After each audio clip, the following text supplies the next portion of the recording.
Hey, what's up, you guys? Scott Ryan from Fit Society back talking to you a little bit about the bench press today.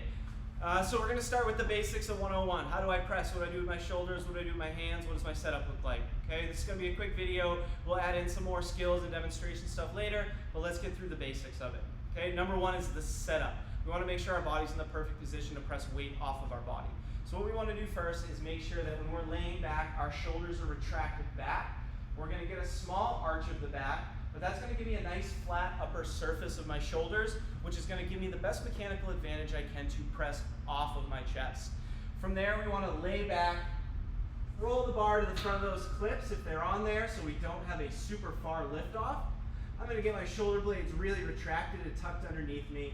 My toes are going to get pressed into the floor. Some of us may stay flat-footed, but I still want us to have that small arch of the back, so we're putting the weight towards the upper part of the spine.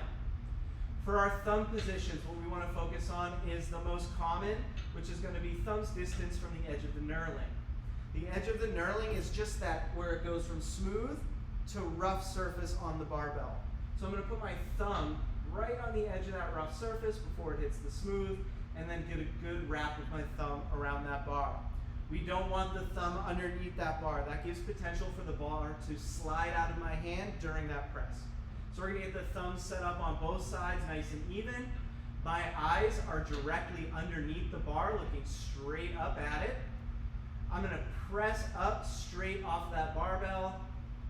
And now I'm in my setup position. I'm really good spot to start that press. So what we want to see is as we lower the bar down that our forearms stay nice and parallel or upright from the floor. A couple of pillars straight up and down. I also want to see from the shoulder a nice 45-degree angle, which means I don't want to see the elbows tucked in, and I don't want to see them flared out. I want to find that nice 45-degree middle position, a good straight forearm, and a strong press up. We may adjust the wrist to go slightly back. You will need to have someone look to see where your forearms are in space and make those small adjustments. But that is the basics of what you want to feel on lowering and pressing up of the bar. Now, a couple of small tips that we want to think about as we're going through the bench press. Now we talked about setup and lowering and where we want that bottom and finishing position to be. Now let's talk about what we want to think about through that full range of motion. Now, as I bring the bar down towards my chest, I want to think about my shoulders externally rotating or opening as I'm pulling the bar down. Now, obviously, I can't bend that bar in half, but that's what I want to feel like I'm trying to do as I lower that bar down to my chest. I'm creating as much tension within my arms and the bar and the rest of my body as possible on that eccentric lowering phase. So on the way up, after I've gone through that external rotation, I'm going to try and really spread the bar apart as I push up. Now I can't stretch the bar like a piece of Laffy Taffy or candy, but my thought process is that I'm trying to do that as I press up and finish. It's going to give me a lot of extra tension in those triceps and give me a mechanical advantage to finish that press.